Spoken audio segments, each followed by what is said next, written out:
Learning how to, okay. I mean, keep going. Talk about the Oh, beach. okay, Sure. okay. I'm But sure the people here love the beach. like I like staying at the beach is so much different than just going to the beach. Like going to the beach, if like you got to drive there, you got to plan everything, you got to figure out how much I got to put it all in the car, and True. then whatever you're doing, like I've got to drive back, That's true. and for us up here, I mean, The beaches are no Kristen, fun. you're not that far, right? You're probably what, about 20 minutes from Santa Monica without traffic? Oh, there's never not traffic. So 45 Fair. minutes. Fair. It's still a Okay. drive. Fair. All right. Well, my point is we're about 45 minutes from the beach too. Mhm. 45 to an hour. And so it's like the drive out there in the morning, you're fresh. It's not that bad. But driving back in the afternoon after you've been out in the sun all day, that's tough. So staying out there is so nice and just going to sleep to the waves. And Mhm. it's a privilege for sure. But but yeah, I've become, especially now that skiing is so expensive and I don't go up to the mountains to ski because we're doing it for 4 people. Talk about personal finance, right? Um, back in my day, I could get a lift ticket for $30, but now family of 4 for one day, you're talking about like, I don't know, upwards of $500 for one day. So Well, that's a good segue into today's show. Welcome everybody that's here already. This is Mortgages with Millennials. I'm Robbie. That's Kristin, and we're very pleased to be joined today by David Personette and Jon Hirsch, talking about one of Kristin's favorite topics. Kristin, I feel like I want to cede the floor to you. I do want to say thank you very much to the Mortgage Collaborative quickly for sponsoring today's show. If you're not a part of their member network, I suggest you join. They have great events, great collaboration, working together, helping to improve your business and the mortgage industry. So thank you very much to them. Kristin, what are we talking about today? Well, this is actually amazing timing that this is sponsored by the Mortgage Collaborative because they have just now, we just signed an agreement with them. We're partnering up with them as they support First Home IQ. So I'm the executive director of First Home IQ. Our focus is on bringing financial literacy to the next generation. And I'm just so excited about today's topic because we are talking about bringing financial literacy to the next generation through schools. So we have 2 high school teachers here today who are passionate about this subject. I know David we implemented our First Home IQ curriculum in his classroom and got some really great feedback. That was such a great way for us to learn from your students, David, and really excited to hear more about kind of your thoughts on how we, continue to grow in terms of reaching and having impact on the next generation. So that's what we're talking about today. Would love to hear from everybody in the audience too as we go along, but we're going to be really discussing some of the methods that we can better reach the next generation, and also some of the challenges and opportunities. And I should introduce Mr. Hirsch, who was my freshman social studies teacher as well as my varsity football coach. Formative years for me and my lack of financial literacy. I'm really excited today. Kristin, where do you want to start? Yeah, well, I didn't realize he was your freshman teacher. That's so fun. Cool. Well, I would love for us to just kick this off with hearing from you guys, both of you, kind of how do you feel financial literacy is being taught in the schools today? And maybe we'll want to go a little bit of a step back and say, like, what are your thoughts on teaching financial literacy in the schools? David, you were introduced by one of our ambassadors, Joe Soto, and I know this has been a really big passion project for you for a long time. So let's start with you. What are your thoughts on how we're delivering financial literacy in schools? Okay, I'm going to jump in. You guys can hear me clearly because I just wanted to make sure. I've been messing around with my mic for about 20 minutes now. I think it's in a Yeah, it good sounds spot. great. Okay, so I've been teaching for 20 years. I haven't worked a day yet. I kind of love what I do. I believe, Jon, you're going to agree with that too. It's a job that we really just enjoy doing. One of the things that I'm going to say is something scary from the East Coast. In New York, where I work in Bensonhurst. There's something called a Regents. So for you to graduate your high school, you have to pass your regions. Okay. There's math, science, English, history, right? This has nothing to do with what we're talking about, but it does. And in the schools that I've worked at, the administrators, the assistant principals will take the teachers that have a good rapport with the kids, a good connection, could teach students, and put them in the regions bearing classes. So if I'm an AP, I put my best teachers in that global regions class, in that US regions class, and even in the repeater class for the kids that didn't pass the regions, right? Now, it would be amazing if your whole staff were filled with great teachers. I haven't seen that yet. I haven't seen that in my building. I haven't seen that in other buildings. So administrators will often put teachers who have either checked out or never checked in, who have not really the skill set in classes such as government, which is not a regions bearing class, and economics. Now, I taught economics 1 year with another teacher. It was a team taught class. And the gentleman, I'm going to tell you, flew by the seat of his pants. I'm used to having my lessons as a history teacher months in advance. If I spend more time on the War of 1812, I know I can't cover civil rights towards the end of the year. So I've got to kind of juxtapose it against the arch of American history. And if it's a story I'm trying to tell, if it's, have them captivated, but also have them learning about history, then you've got to pick and choose the day. So if a student does say, well, what happened when they burned the White House? And I really want to get into it. I've got to know, okay, I got like 3 minutes. I could really get into this because I still have to cover Andrew Jackson or whatever. When I taught economics, the guy had, and I'm going to say this, nothing.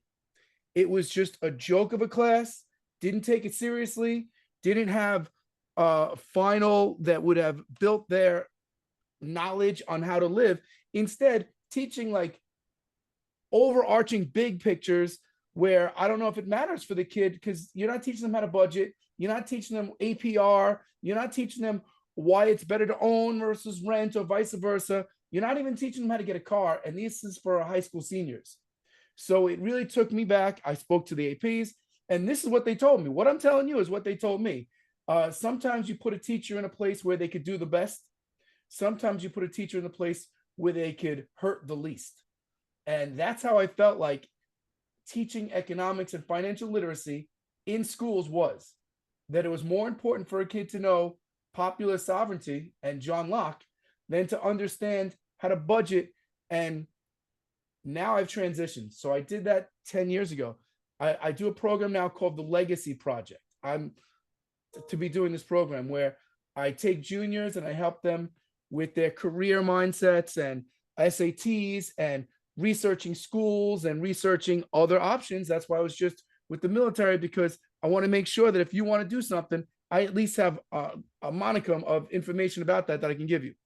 Then I stay with them as seniors and help them with the financial aid aspect. And that's really where financial literacy matters, because if you're telling a kid you're going to take out a loan to go to this private school that's unsubsidized and you think it's a win because they're giving you $3,000, but they just jack up the price every year. So it's almost like I try to tell them, it's like when you go to buy a car, that sticker price isn't the real price. Don't think you win. That dealer liked me. He took off $5,000. No, honey, that's what they do all the time. Well, I stay with them once they're in college. So that freshman year, my job is to mentor them through it and help them with the financial aspect of it, because they didn't factor in books. They don't factor in room and board. They don't understand what it means to be an adult. We should start this younger. We should start budgeting younger. We should use a variety of different programs like First Home IQ that I've used in my class to teach them what it matters, how to start young, how to open up credit cards or debit cards or a bank account young and get your credit score up. These are things that are not being taught, at least not in my school. And my school is a progressive school. And if it's a good program, usually they have it. But like I said, sometimes you got to weigh what you got. Okay, I think I gave you a good 5 minutes of my world. If you guys have questions, throw it in there. Yeah, I've got lots of follow-up questions for you, but Jon, let's go to you. What are your thoughts? Well, I think to a degree, David elucidated a lot of the points that are consistent with my experience, but I think to his credit, I think he also, you know, gave us a kind of beacon for where we could be heading if we had more teachers like him in schools around the nation who took financial literacy seriously and were willing to advocate on behalf of their students and support their students. Um, I'm I think coming to this from the perspective of, sharing what's not being done. And in a way, on one level similar to what David said, but on another level, just looking at like California just added a financial literacy uh, graduation requirement. And it was the 26th state to do so, which shows that half of the nation doesn't have financial literacy requirements for its students. And of those 26, I think only 5 require a standalone class on personal finance. Only 5, from what I could tell, have like state testing that includes it. So the vast majority of the country is experiencing things along the lines of what David shared with regards to the way that most schools approach it. And I think that my school is very much in that vein. We do a lot of things right.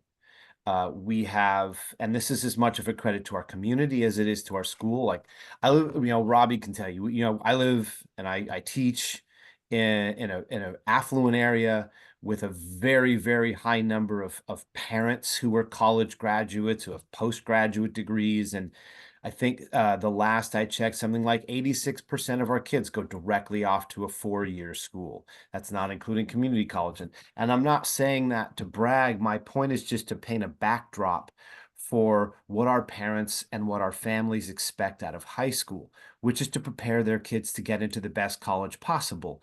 And, we could go into a totally different debate about what makes a great college, of course, right? David mentioned the financial point of view, which is vastly underappreciated. My point here is that the resources that our school allocates have traditionally been geared towards the things that our parents demand. More advanced placement classes. We pay our teachers relatively well. And so we have a lot of really, really good teachers. And I've taught in a local private school when I was a new teacher that is one of the best reputations of any school in the state. And the teachers in the public school that I teach at are better. So we're really lucky in that regard. And when it comes to personal finance, it's an afterthought. And we've had an independent living class on the books that students can take for 30 years. And but half the years that I've been teaching here, and I've been teaching at this school for 20 years, half the years the class doesn't even run because it doesn't get enough signups. The kids think that they're supposed to take as many advanced placement classes as possible. And those, 5 to 10% of kids that just want to spend as little time in high school as possible and get it over with, they're just looking at it and taking as few classes as possible. So there's never been a push for it. There's never been a requirement for it. And so we may have 20 to 25 kids in a school of, 1,900 that sign up to take this class, which up until now has been the only place that they can get personal finance. I taught that class for a couple years, but it was something that, like David said, it's the kind of thing that as soon as I could get to something else, I did, to be perfectly honest with you. And part of that is because I didn't feel like I was good at it. I didn't feel like I had the personal finance knowledge to give my students more than something very basic. I mean, I gave them more than they had. We talked about a lot of the things that David had. We did a unit where we shopped for cars and looked at financing options. We did credit cards and investment and compound interest, and both for good and for bad, right? What David was talking about with loans, but also with regards to investing, which a lot of our kids are into. They have parents who are very into the stock market. They see that, and so that's something they're interested in. So the opportunity is there, but it gets pushed off to the side, and it's not something that kids have to do. They will. My guess is that it's simply going to be an embedded unit in our senior economics course. But I think it's going to be a long time before it's something that's really standardized. And it's going to come down to, much as David said, what this teacher wants versus what that teacher wants. There have been no discussions yet about standardizing the curriculum, but then again, it only got passed literally a month ago. So we'll see where it goes. I'm hopeful, but I'm still concerned. Yeah, you bring up some good points around the fact that, I mean, how are people like there's half the country that is now required to have some financial literacy education, but are teachers educated in that or feeling confident to be able to educate their kids? I mean, parents, it's the same way. We talk a lot about why are people not getting financial literacy education? It's like, well, nobody has the education to begin with, and so that lack of confidence plus the anxiety around money conversations to begin with, it's really hard to pass that on. So I'm curious, having that, like, how do you overcome some of those challenges? And as you have the requirement or you don't, what are some of the ways that you found to be successful? I guess, David, having implemented some of these programs, what do you feel has been successful in overcoming some of those challenges? Okay, two things before I'm going to answer your question, but I just want to jump back to what you said a second ago. Would you rather have a teacher who has been in the field and could talk the talk, but doesn't know how to teach, or someone who's a professional teacher who's given a curriculum and learns how to teach it and could deliver the message effectively? Those are like, that's a question. You're not going to find both. It's hard to find both. Back to your question a second ago, you said, so one of the things I really respect about you is that you brought in outsiders who were in different fields. I think that's a major thing, especially for my aspiring college graduates who want to get into a career, to meet a person in that field. I don't know if schools do that as much as they should anymore. I think the drive for AP, in my son's school, my son is 15 now, there's like 15 teams that all their after school hours are taken. My daughter does singing, and there's so many different things. So the time is not really there for it, but they need to squeeze it in. I do like it to be one of these mandatory things that if you're going to graduate, not only did you need the Regents, but you need to have a financial literacy degree or something. There's certificates out there that can be gotten. I think marrying what you're doing with that, so that they're leaving with a mindset of, I feel like I have so many thoughts in my head. This new economy is not the economy of the past. And a lot of my students, so I stay with them. I'm on the phone with them all summer because there's something called a summer melt. You graduated, you've been accepted to college, but then something comes up and you don't go. You don't show up in September. Maybe you got a job, maybe something happened. And so my job is to keep them motivated. A lot of them are complaining that there's no jobs for their age range. There's nothing that's going to make them money that they want. And I've been stressing that this is a new world. If you were on the ladies lacrosse team, what you need to do is you need to go to a YMCA, use your financial knowledge. You need to make up yourself some flyers. You need to set up 4 kids with lacrosse in a park, and you just teach them how to do stuff. There's other ways, I'm saying, to learn your finances than only getting a job working for someone else. Mm-hmm. In regards to the schools having this in it, it's got to be something mandatory. It's got to be taken not as a joke. Like we said, you got to find teachers that have been in the field, or at least have a person like myself who's open to having more people in the classroom talking about how they got there.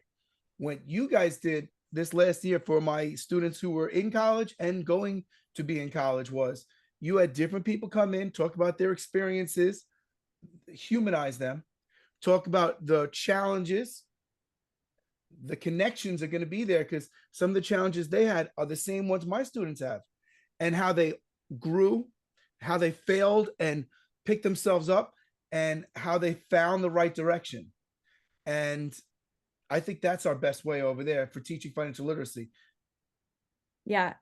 I had, first of all, I was really surprised whenever we implemented the curriculum with you guys. I didn't expect to bring in a guest speaker at every single class. And that was really rewarding, because hearing the students, in fact, I have well, anyway, I have a quote from one of the students, one of your students, that said, one of the most surprising things I've learned so far is how many guest speakers have become successful. That this is inspiring because I've never had a chance to talk to successful people. And I think just showing up, I mean, those guest speakers were not doing a presentation, they were doing Q&A, and I think, and then we had, different coursework that they would do. But I feel like, and now we're adding games to this to try to make it a little bit more entertaining and engaging. But I feel like if you're someone who is, interested in volunteering in your community, it doesn't have to be like, hey, I'm going to show up and do a presentation. Just showing up, being an expert, people want to ask questions, and engage with you. So. Yeah, it's hard. I think what David said about the scheduling, of our students, but also of ourselves. It's harder to bring guest speakers in, but you can do it. It's just something that takes a lot of planning, and for that takes, one of the kind of underappreciated elements of that is a teacher who is embedded in their community. You get a new teacher, as enthusiastic as they may be, as knowledgeable and as wonderful as they may be, if they don't have the connections in their community, it's going to be harder to pull in those speakers. So, having a teacher who has been there for a while, and now you're talking about issues of teacher retention and broader issues as well. But I think David's point about things changing is highly valid, and it reminds me of a book I'm reading called Nomadland, which is about 60 somethings and 70 somethings, and how they've underplanned for retirement, or the world has changed. A lot of them, it was the stock market crash or the Great Recession that really eliminated their life savings. But one of the points that the author is elucidating is a lot of older people grew up in the era of factory towns, and of this middle class where you could have the same job for 25 or 30 years and there was a pension included in it. And that is just less and less, it seems like, the case. And you two can probably, actually all three of you, the more I interact with people in my field, the more I realize that I'm older than most of them now. So you three can probably speak to that more than I can. But especially me, like, I'm a career teacher. Like, I went to college, I got out of college, I got my teacher credential, I became a teacher, and my financial picture, as limited as it is sometimes, is predictable and it's reliable, and that's not the case for most people. So the struggles that people have and the challenges that people have, not only do I feel like a lot of teachers, especially ones like me, don't have the degree of experience, personal experience, to share. It's also not something that we're traditionally taught how to do, but it's also something that, with the changing economic situation that young people are facing, it's also something that fewer people my age and the people who would generally be passing on this knowledge, a lot of us don't have the knowledge to pass on, because the reality is very different than the one that we grew up with. It's a good point. Yeah. Let's talk next generation. And I have kind of a two-part question. Maybe like you alluded to, Mr. Hirsch, it varies by metro or school district. What percentage of responsibility falls on parents to teach financial literacy versus teachers? That's part one. And then part two is, are you seeing any habits in the new generation that are different from your generation? David, feel free to jump in if you've got an answer ready. You can't blame the parents. Yeah, you can't do that.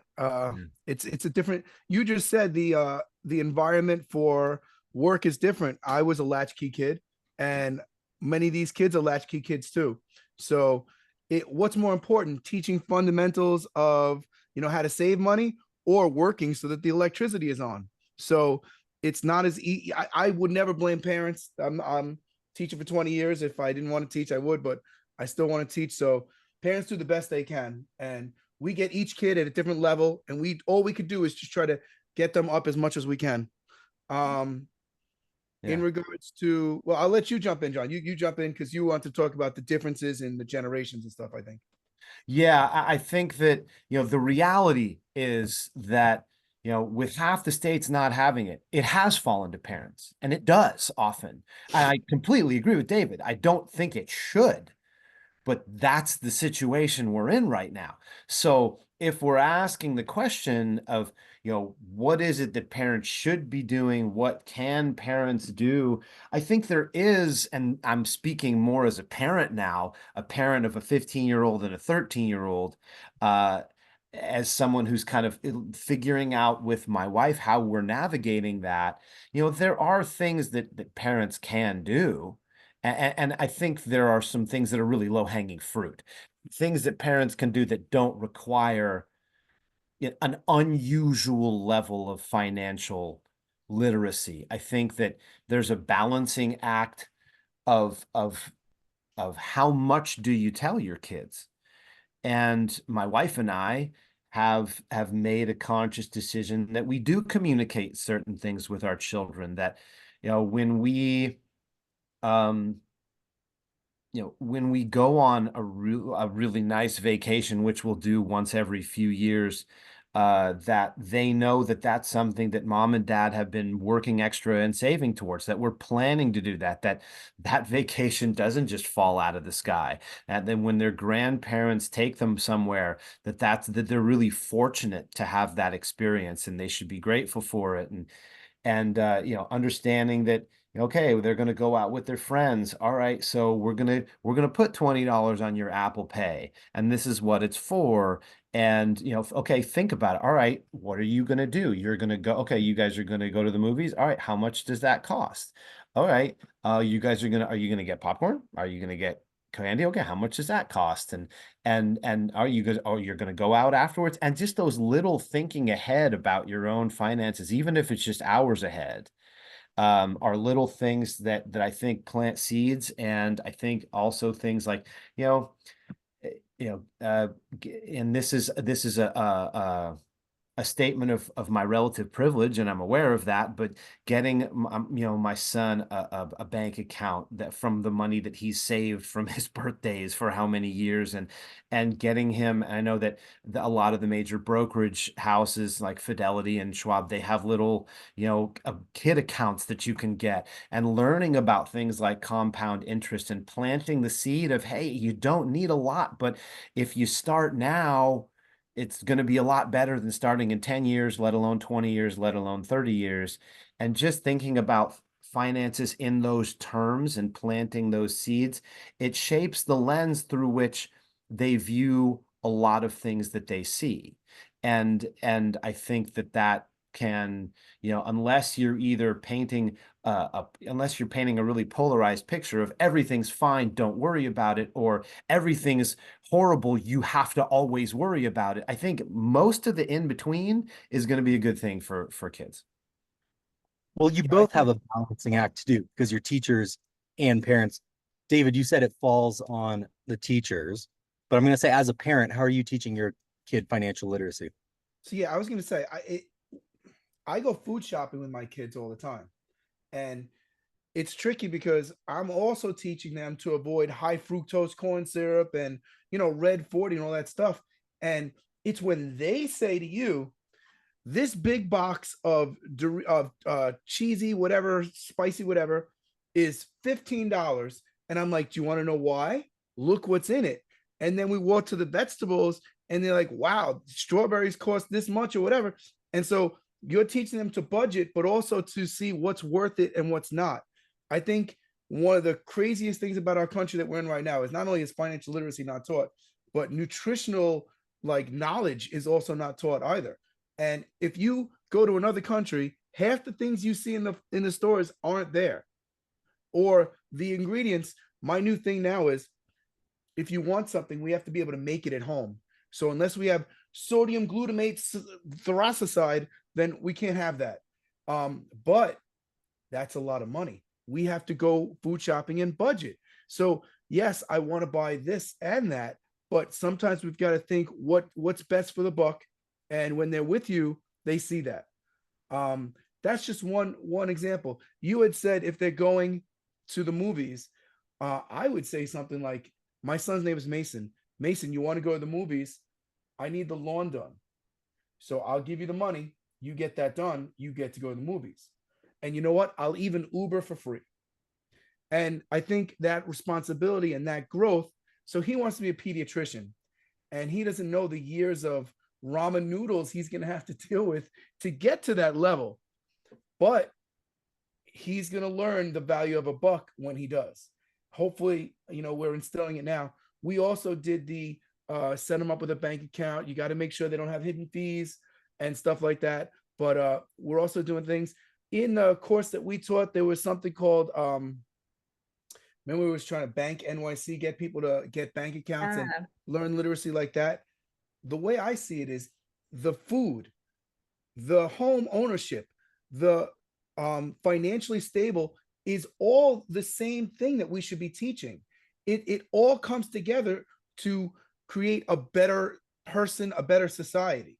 And the more we know, the better. So when I'm teaching my lesson on what a for-profit college is, those are schools that take money, offer promises, never, you can't transfer your classes to other schools because they're like, that school's not legitimate.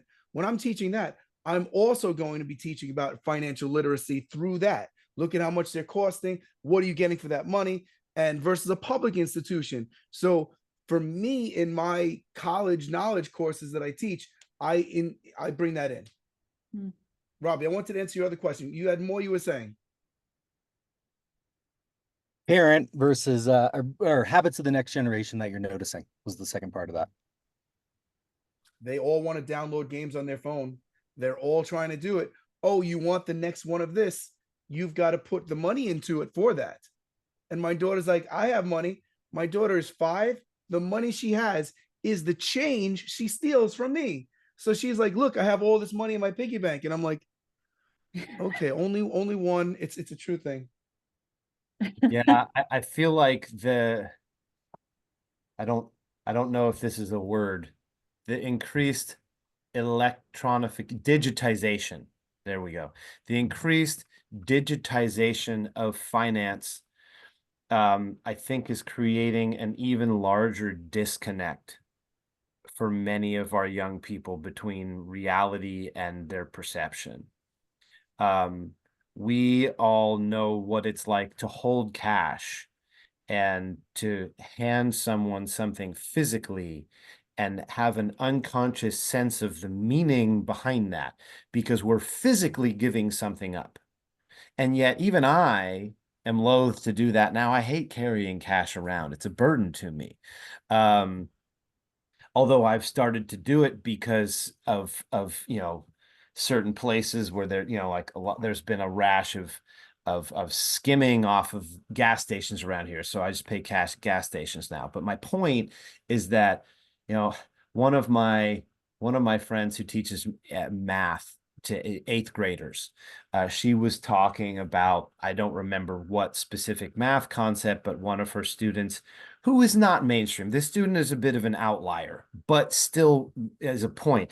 She was talking to the student about why this is important. The student was kind of checked out, and the student was like, well, why do I need to know this? I just have Apple Pay. And this is an affluent student in an affluent community who, like I said, is not the mainstream even in our community. But the point is still, I think, valid, which is that, our students, whether it's with games or online gambling, which I know a lot of our male students do now. I think there's just, it's so easy to disconnect from what money actually is and from what finance actually is. I'm more concerned.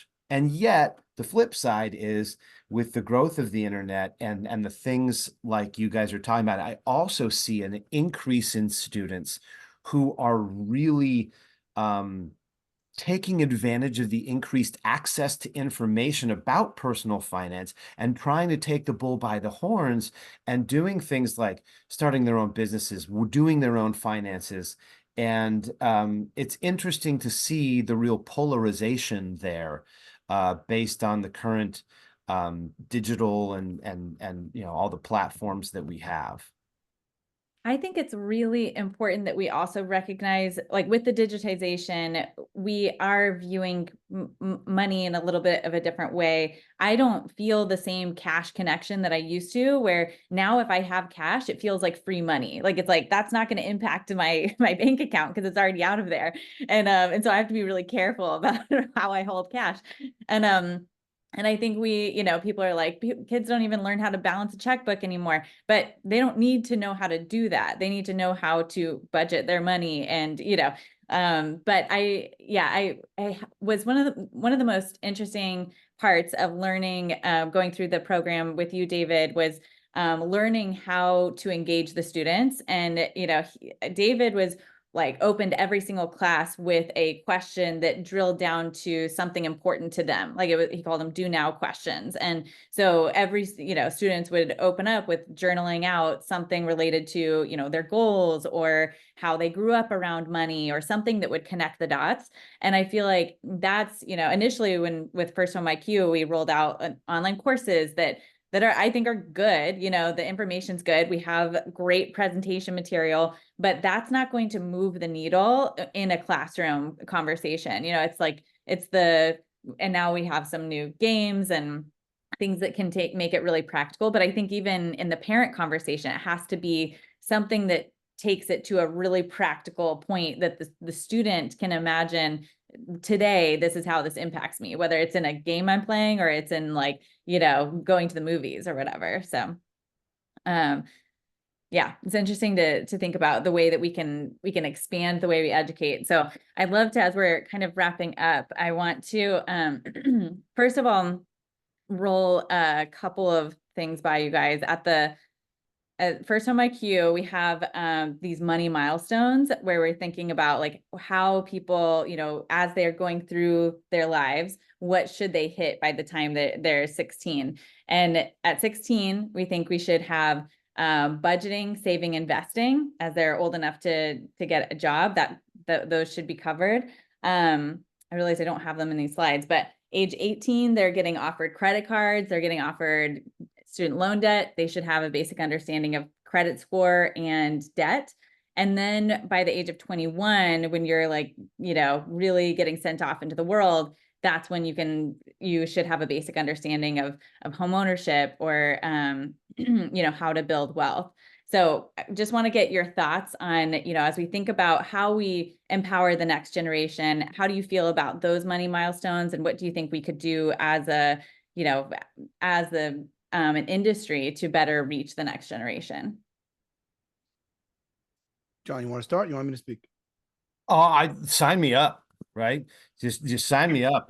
I don't teach the finance stuff. I don't teach economics, but it's something that, I'm taking notes, right? Okay, First Home IQ, like, okay, I got to send that to my colleagues who teach econ for where the personal finance is probably going to get embedded, because I know they want to make it practical. Every teacher wants to have lessons that their students are engaged in. What's the most fun thing for us as teachers? To have students that are really into what we're doing, right? And so when we can do the kinds of things that David is doing already and that you're trying to work on, Kristin, with getting students engaged with practical contexts for learning financial literacy and having these milestones that are perfectly appropriate cognitively and perfectly appropriate, in my opinion, situationally in terms of life experience. I think that they're really reasonable. And it's the kind of thing that I'm thinking, okay, am I doing that with my 15-year-old? Is he gonna be ready for that? Yeah, okay, we can do that. So I think it's great. Personally, I think it's great. And I'd love to bring it to my school to the degree that I can. We're working on a parent program too, so that you would have, it's different doing a one-to-many versus a one-to-one. And so, whenever you have that, you'll have to check it out and test it out for us too. Yeah, I think the end result is the why. If the kids can find a why this matters, then whatever you're teaching them gets easier. When I talk to my kids going to college, I have to show them why going to college versus not going to college could be beneficial for them. When I talk about them either going to the military, why would the Air Force be different than the Navy? What are you trying to get out of it? And there's the why. So in regards to financial literacy, the why should be home ownership and independence. In theory, you want your students to, by the age of 30, which I think is even high, have a concept of, I'm going to have a career, I'm going to have my home, I'm going to start a family, I'm going to be productive, I'm going to be a voter, I'm going to be jury duty, I'm going to be all about civics and stuff like that. So I think one of the things that's gone away because of the AP courses, which is great, but AP courses, cause of, like I said, in my scenario, the Regents matters more than, ooh, I'm gonna throw something at you, because we had the COVID shutdown of schools where we taught just like this, although you only saw the letters of the faces, no student had their cameras on. What's more important, and I would ask this to my kids, you got a 90 in your calculus, but you cheated on everything and you learned nothing, versus you got a 75 on calculus, you gave your all to it, and that's how much you really know. And you'd be surprised that no one said the 75. I would not be surprised at all. It's frustrating that they were all like, I'd rather just get the grade than actually learn the material. So what we've lost is that the civics course, the what we're all about. We became teachers. I know I became a teacher personally because it's the village concept. If I can help out my neighbors, I make a better town. And I sleep well at night knowing that I give my all to it. My daughter wants to say hi. Do you want to go say hi? Hurry up, and then you can go downstairs. Oh, they can't see you. I can't see. Be in here. Okay. Hi. Okay, sorry about that. Okay. Whoa, be careful. Oh, okay. I was gonna say, David, give me the 90 because the ends justify the means. I'm trying to get into a good college. I'm trying to get a good job. I'm trying to afford a house. We're running out of time here, but I do want to say before we go, we talked about habits of the next generation. When it comes to reaching them and getting through and into their head, any advice for our audience? It's mostly comprised of originators. Listen when your kids talk. Remember what they're saying. Spit it back to them, showing that you care. If they believe in you, they believe in what you're presenting. If they don't trust you, if you're an op, if you appear to be someone that's a gotcha teacher, like, oh, you're late, 5 points off, then they don't value what you're saying because they don't believe you're on their team. Yeah, I think that's, one of the most powerful things that I've learned as an educator is the power of the personal relationship, the power of showing that you care, but also of high expectations. And I think that, a lot of them, they want to have a reason why. The vast majority of them, the ones that most need our connection and that the most struggle with it, they want to know that you care, but they also want to know that there's something for them in it, right? We're going to have some kids that are in it for the transformation. They just want that connection, but the vast majority, it's some kind of a transaction, right? It's what am I going to get out of being here, and giving them practical things that they can walk out with. Really maximizes their engagement and their learning. So that's up to us to have that challenge. Yeah. Very well put. We're out of time today. I think the audience thought this was one of the best discussions we've ever had. I want to thank both of you. David, Mr. Hirsch, this was fantastic. And as a reminder to everybody out there, if you like today's discussion, we have a whole slate of shows on the Chrisman commentary. Ton of different subjects. Sign up. There are notes in the email. Thank you, everybody, for tuning in. Big thank you to the Mortgage Collaborative for sponsoring today's show. Kristin, any final words?